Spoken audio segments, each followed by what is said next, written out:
ഞാൻ ജോലി ചെയ്യുന്നത് വലിയൊരു കമ്പനിയുടെ IT വിഭാഗത്തിലാണ്. അവിടെ കുറച്ച് ആളുകൾ ദിവസവും ഉപയോഗിക്കുന്ന ഒരു പോർട്ടലിന്റെ ചുമതല എനിക്കാണ്. മാനേജർ എന്നോട് ആദ്യം പറഞ്ഞത് ആവശ്യമില്ലാത്തവരെയെല്ലാം ലിസ്റ്റിൽ നിന്ന് നീക്കം ചെയ്യണം എന്നാണ്. വളരെ സിമ്പിളായ ഒരു കാര്യം. ഞാൻ 100 പേരുണ്ടായിരുന്ന ലിസ്റ്റ് 30 പേരായി കുറച്ചു. എല്ലാവർക്കും സന്തോഷമായി. 2 ആഴ്ച കഴിഞ്ഞപ്പോൾ മാനേജർക്ക് വീണ്ടും അതൃപ്തി. 30 പേർ കൂടുതലാണ്. നീ അവരുടെയെല്ലാം പേര്, ടീം, ആർക്കാണ് റിപ്പോർട്ട് ചെയ്യേണ്ടത്, എത്ര തവണ പോർട്ടൽ ഉപയോഗിക്കുന്നു എന്നതിന്റെയൊക്കെ ലിസ്റ്റ് ഉണ്ടാക്കണം. ശരിക്കും പറഞ്ഞാൽ ചെറിയ ശല്യമായി, എങ്കിലും ഞാൻ അതെല്ലാം ഭംഗിയായി ചെയ്തു കൊടുത്തു. അയാൾ ലിസ്റ്റ് നോക്കിയിട്ട് ഇതിൽ എനിക്ക് പരിചയമില്ലാത്ത പേരുകളുണ്ട്, അവരെയെല്ലാം നീക്ക് എന്ന് ദേഷ്യപ്പെട്ടു. ആയിരക്കണക്കിന് ജോലിക്കാരുള്ള കമ്പനിയാണ് നമ്മുടേത്. എന്നാലും ശരി, ചുമ്മാ ഒരു മണ്ടത്തരം, ഞാൻ അതും ചെയ്തു. നമ്മുടേത് ആഗോള കമ്പനിയാണ്. അതുകൊണ്ട് അന്ന് രാത്രി തന്നെ സിസ്റ്റം ഡൗൺ ആണ്, ആർക്കും ലോഗിൻ ചെയ്യാൻ പറ്റുന്നില്ല എന്നൊക്കെ പറഞ്ഞുകൊണ്ട് എനിക്ക് ഇമെയിലുകളുടെ പ്രളയം. എന്റെ ഫോൺ ഇടിച്ച് ബഹളമായി. പക്ഷേ എനിക്ക് പുലർച്ചെ 3 മണിക്ക് പണിയെടുക്കാൻ പൈസ കിട്ടുന്നില്ല, അതുകൊണ്ട് ഞാൻ മൈൻഡ് ചെയ്തില്ല.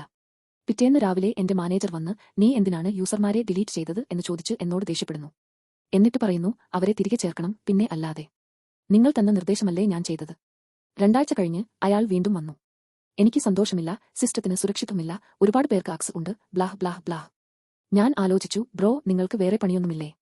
അയാൾ വീണ്ടും ലിസ്റ്റ് എന്റെ കൂടെയിരുന്ന് പരിശോധിക്കണമെന്ന് പറഞ്ഞു.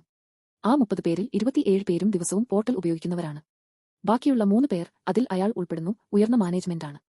അവർ രാഷ്ട്രീയ കാരണങ്ങളാൽ ലിസ്റ്റിൽ ഉള്ളതാണ്, അവർക്ക് സിസ്റ്റം ഒട്ടും ആവശ്യമില്ല. അയാൾ എന്റെ നേരെ അലറി, ആവശ്യമുള്ളവർ മാത്രം മതി. ഇനി ആർക്കെങ്കിലും പുതിയ ആക്സസ് വേണമെങ്കിൽ ഒരു ഫോം പൂരിപ്പിച്ച് അവർ എന്തിനാണ് ഉപയോഗിക്കുന്നതെന്ന് വിശദീകരിക്കണം. ശരി, ഒടുക്കത്തെ മടുപ്പായി, ഞാൻ അതും ചെയ്തു കൊടുത്തു. ദിവസവും ജോലിയില്ലാത്ത എല്ലാവരെയും നീക്കം ചെയ്തു. 2 ആഴ്ച കഴിഞ്ഞപ്പോൾ അയാൾ വന്നു. മാനേജർ, ഹേയ്, സിസ്റ്റത്തിന് എന്തോ കുഴപ്പമുണ്ടെന്ന് തോന്നുന്നു. എനിക്ക് ലോഗിൻ ചെയ്യാൻ പറ്റുന്നില്ല. ഞാൻ, ഇല്ല, സിസ്റ്റത്തിന് ഒരു കുഴപ്പവുമില്ല, അത് നന്നായി പ്രവർത്തിക്കുന്നുണ്ട്. മാനേജർ, പിന്നെന്താ എനിക്ക് ലോഗിൻ ചെയ്യാൻ പറ്റാത്തത്.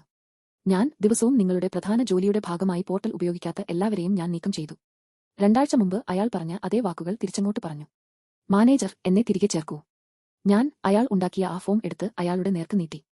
മാനേജർ ദേഷ്യം കൊണ്ട് മുഖം ചുവന്നു. ഞാൻ ചിരിച്ചു. ഇതുവരെ ആഴ്ചകൾ കഴിഞ്ഞു. അയാൾ ആ ഫോം പൂരിപ്പിച്ചിട്ടില്ല, ഞാൻ അയാളെ തിരികെ ചേർത്തിട്ടുമില്ല. പക്ഷേ അത്ഭുതമെന്ന് പറയട്ടെ, ഞങ്ങൾ ഇപ്പോൾ നല്ല ടേംസിലാണ്.